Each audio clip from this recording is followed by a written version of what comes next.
Let's take a look at the key takeaways from this lesson. And the main thing you need to understand is when taking the derivative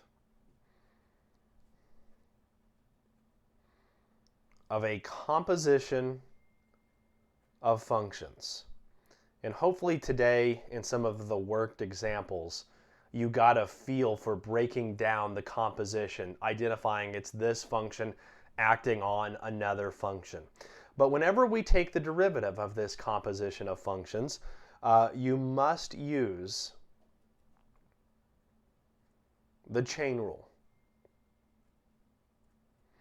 which again states that if I take the derivative, it's kind of using function notation, the derivative of f of g of x is equal to the derivative of f, the outer function, taken at the inner function, so f prime of g of x, times the derivative of the inner function. And that's the logical thought process that you want to be building so that the chain rule really becomes second nature for you moving forward in your calculus career. But that's what the chain rule states that we need to do.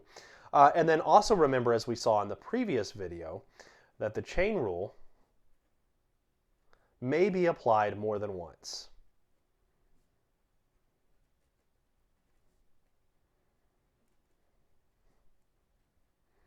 That if I have a composition of a function acting on another composition of function and so on, that I might have to use the chain rule more than once to find the derivative of a function.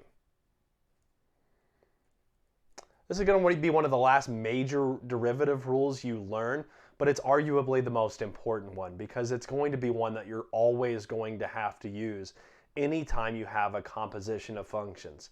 And it actually does make your life a little bit easier. If you go back to that original function we started with, which was a quantity being raised to the fifth power, the chain rule allowed us to take its derivative in a pretty quick manner, as opposed to lining it up 5 times and multiplying it all the way out and getting it as this long polynomial.